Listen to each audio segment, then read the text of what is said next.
बचपन से हमने क्या कहानी सुनी है, बस यही ना, कि कैकेयी एक ईर्ष्यालु, सत्ता की भूखी, सौतेली माँ थी। एक ऐसी महिला जिसने महल की राजनीति के चलते राजा दशरथ का ब्रेन वॉश किया, राम जी को 14 साल के लिए घने जंगलों में भेज दिया, सिर्फ इसलिए ताकि उनका अपना बेटा भरत गद्दी पर बैठ सके। और इसी सदमे ने राजा दशरथ की जान ले ली। ये एक टिपिकल नेगेटिव रानी की इमेज है, लेकिन सच मानिए, पिक्चर अभी बाकी है। कहानी का एक दूसरा पहलू भी है जो अक्सर हमारी नज़रों से छुप जाता है। कैकेयी सिर्फ महलों में सजने संवरने और साजिशें रचने वाली रानी नहीं थी। वो केके साम्राज्य की बेटी थीं, जिन्हें युद्ध कौशल और राजनीति दोनों में बेहतरीन ट्रेनिंग मिली थी। वो एक शानदार और वीर योद्धा थीं। इसे ऐसे समझिए, देवासुर संग्राम चल रहा था, देवताओं और राक्षसों का भयंकर महायुद्ध। जब देवताओं ने राक्षस शंभर से बचने के लिए राजा दशरथ से मदद मांगी, तो कैकेयी महल में चुपचाप बैठी नहीं रहीं।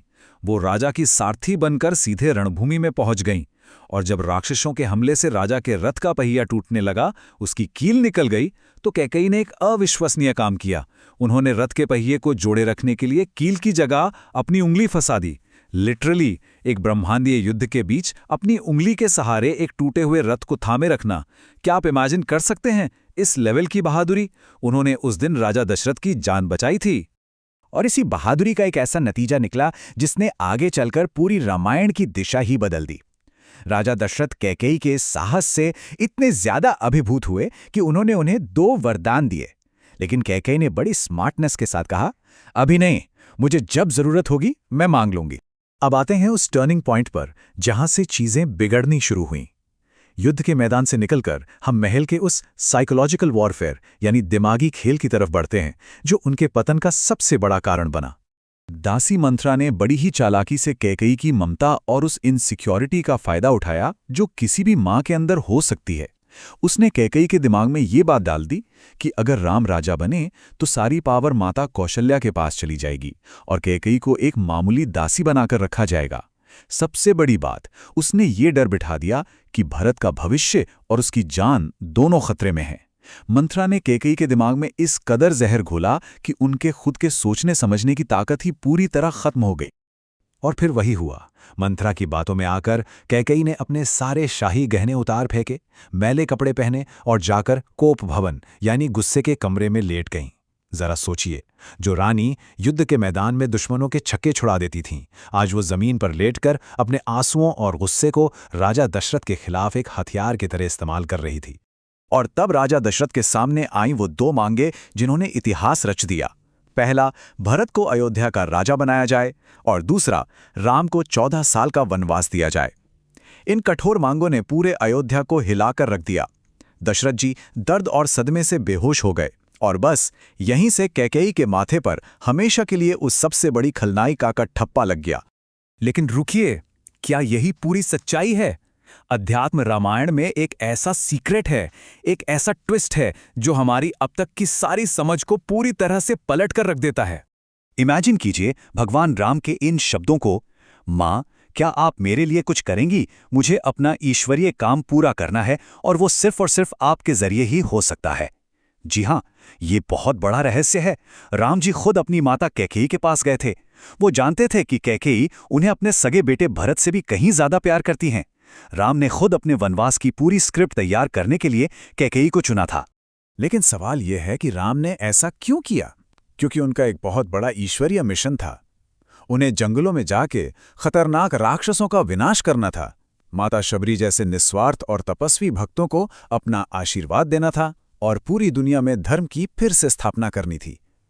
अब इन सब कामों के लिए उन्हें महल की सुख सुविधाओं को छोड़कर जंगल जाने का एक सॉलिड कारण चाहिए था। और राम जी ने कैकेयी से वो भयानक कारण बनने की रिक्वेस्ट की थी। अब यहाँ पर 2 बहुत ही अलग नजरिए हैं। एक तरफ है हमारा आम सांसारिक नजरिया, जो कैकेयी को सत्ता की भूखी और ईर्ष्यालु रानी मानता है, और दूसरी तरफ है असल आध्यात्मिक नजरिया, एक ऐसी निस्वार्थ भक्त जो भगवान के मिशन को पूरा करने के लिए खुद पर युगों युगों का कलंक ओढ़ने को तैयार हो गई। दुनिया ने उन्हें क्या समझा और असल में वो कितना बड़ा आध्यात्मिक बलिदान दे रही थीं, इन दोनों के बीच का ये फासला सच में रोंगटे खड़े कर देता है। हमारे ग्रंथों में एक बहुत ही खूबसूरत सिद्धांत है, तत्सुख सुखीत्वम। ऋषि नारद ने इसे परम प्रेम कहा है। इसका मतलब है कि एक सच्चे भक्त की खुशी सिर्फ उसके भगवान की खुशी में होती है। उसमें उसका अपना रत्ती भर भी स्वार्थ नहीं होता। केकरी ने अपने भगवान की इच्छा पूरी करने के लिए अपनी पूरी इज्जत, अपना सब कुछ दांव पर लगा दिया। उन्होंने इस सिद्धांत को सच कर दिखाया। उस भारी बोझ के बारे में जरा सोचिए जो कैकई ने अपनी पूरी जिंदगी उठाया। सदियों का कलंक, पूरे राज्य की नफरत, अपने पति की मौत का इल्जाम और सबसे दर्दनाक, राम से दूर होने का अपार दुख। यहां तक कि उनके अपने बेटे भरत ने भी शुरुआत में उन्हें पूरी तरह ठुकरा दिया था। ये एक ऐसा दर्द था जिसे सहना किसी साधारण इंसान के बस की बात बिल्कुल नहीं थी। लेकिन कहते हैं ना, सच्चे निस्वार्थ बलिदान को भगवान कभी नजरअंदाज नहीं करते।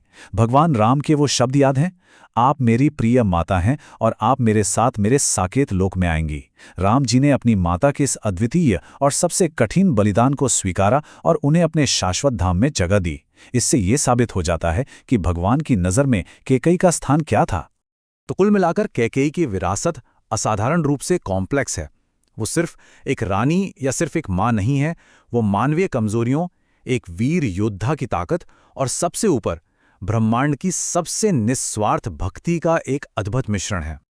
और अंत में ये सब हमें एक बहुत गहरा सवाल सोचने पर मजबूर करता है। इतिहास कितनी बार मातृ प्रेम की इस गहराई और इतने बड़े बलिदानों को पूरी तरह गलत समझ लेता है। कभी-कभी जिसे दुनिया सबसे बड़ी खलनायकी समझ बैठती है, वो असल में सबसे गहरी भक्ति हो सकती है। आज के इस एक्सप्लेनर में बस इतना ही। इस विचार पर जरूर गौर कीजिएगा। मिलते हैं अगली बार।